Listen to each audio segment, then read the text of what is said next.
Hi everybody and welcome to this video. I'm going to be showing you how to prepare your Logic session so you can send it to me, I can open it up and we can play it back on Zoom.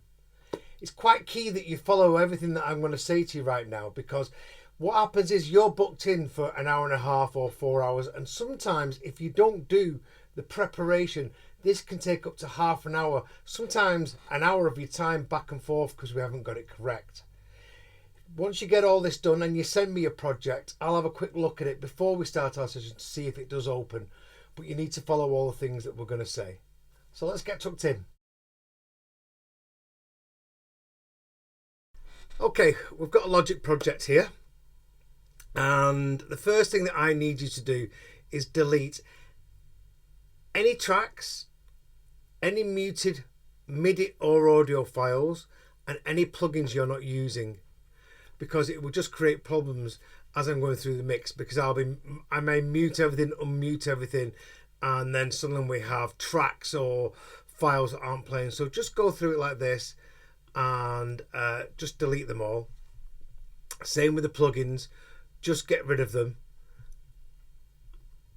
And same with the projects, with the tracks here.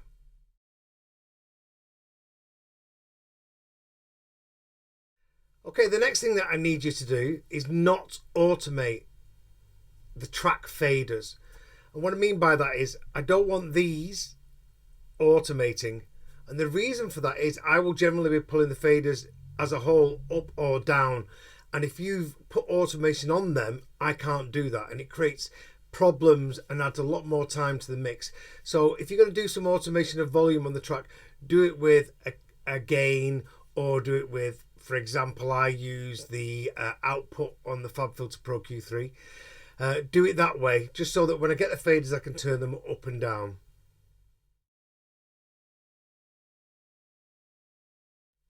Please make a copy of any third-party soft synths that you might be using, and if possible take off the reverb and do that separately, because the reverbs a lot of the time when they get sent to me are one of the big problems in the mix. So this is how you do this in Logic. I just want you to go to the files on that. So here we've got the bass MIDI. Let's say we delete that because we're not using them. Highlight all of the MIDI clips. And then right click and put bounce in place. Name it.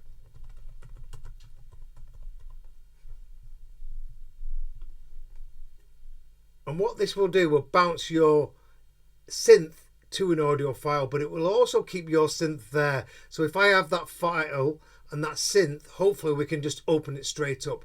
But if we can't, because sometimes that happens with third-party plugins like Arturia, I've got your audio there.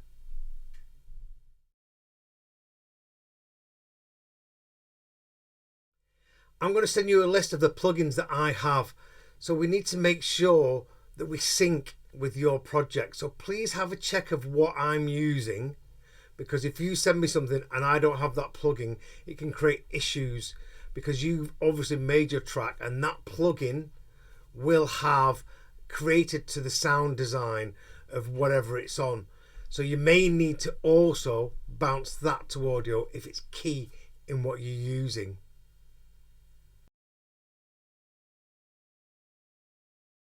The next thing you can do to make life easy is when I come to the project, I need to be able to see everything very easy. Try and label everything as simple as possible. Like this, like kick, rev kick, kick 2, the bass high. It keeps it simple, so when I'm going through your project and trying to mix it, I can connect to it, not just by the colours, but by the name.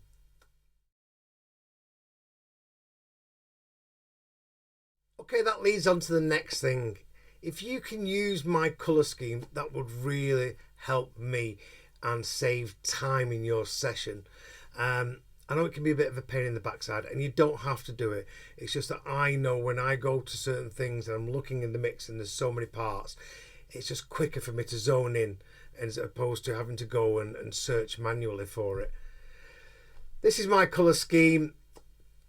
Like I said, it's not that important, but it will really help. So I like my kicks in red, top kicks a bit darker, my bass in yellow, very arguable, high bass a darker yellow, my mid drums, which is my claps, my congas, my snares, my rims, that's in that dark orange. My high drums, which is my shakers, my hi-hats, my triangles, etc. They're all in bright green. And the way I colour my leads down is from the brightest being the most important, or the main lead. For example, in this it's bright pink. So I want the main sound to be bright pink, and then go darker in your colour scheme as you go on. I have a lot of keys, so pianos, so keys 1 and keys 2 are blue. But again, if you've got more lead sounds, just use those blues for those lead sounds. It's not that important. My lead vocals are always in bright blue. My BVs are in a slightly darker blue. Strings are in like a dark green. Pads orange. And all my effects, which is like my whooshes, my white noise, my air stabs, all that kind of stuff, all go into the grey colour.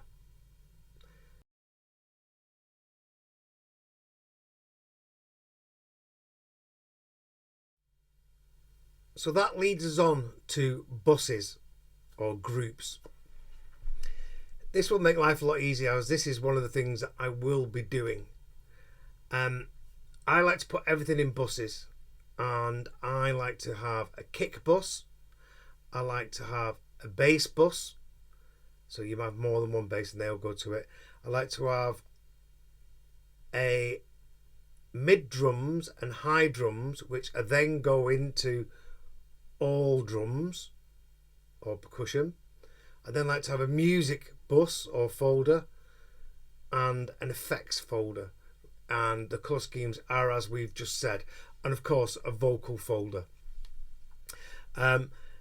Your music folder may have subgroups, which might be like a piano bus if you've got two pianos going to one bus that are compressed together or something like that. That's not too important. But if you look here in the project, I've got all my buses sent to this. So everything to do with the kicks goes to this bus, everything to do with the bass goes to this bus, everything to do with percussion goes to this bus, and so on and so on. It just makes life a lot easier when we're mixing down your project. You don't have to put any plugins on like I've got on this project, but it will really, really help.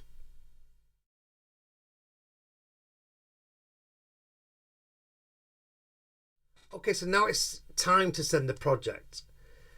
Now, you might be on version 15 like in this track here, and have lots of different versions with lots of different audio parts and everything else. So it's always better to clean up your project for when you send it to me.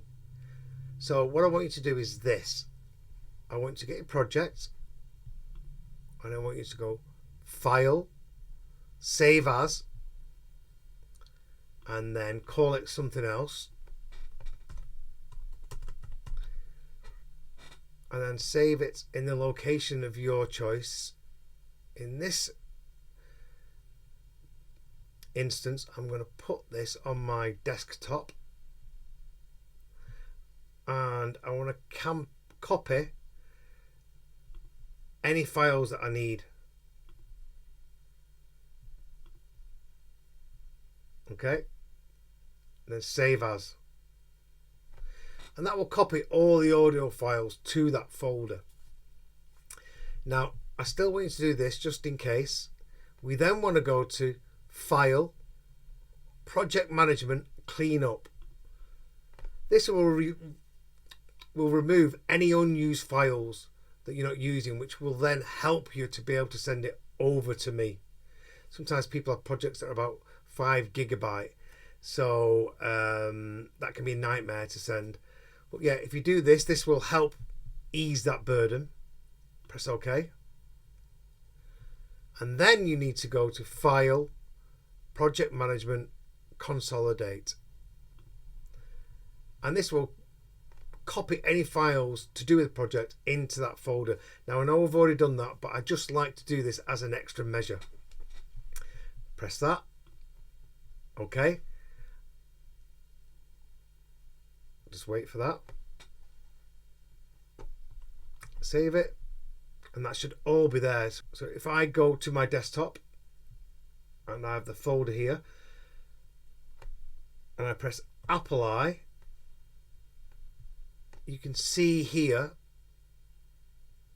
it says 5.4 gig. So everything will be in there.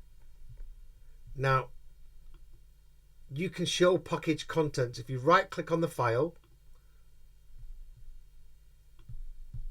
and you go into that project, all your media, all your audio files should be in there, and you can check that way.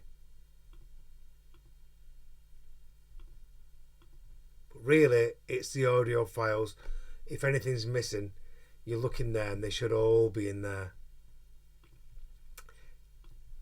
Now, as you can see, this project here is 5.4 gigabyte. So it's going to be a big one to send. You need to compress that file. You will, on a Mac, right click, sidechain compress, and on a PC compress it to a zip or whatever format you use, and then you'll need to send me that project via WeTransfer, Dropbox or Google Drive. Now always zip it first, because sometimes Google Drive and Dropbox can create problems for me to read it on the other end. Once you send me that project, I'll open it up and make sure that everything's working, and then we're good to go with our session. I hope this video made that all easy to understand, and I look forward to seeing you on our Zoom session.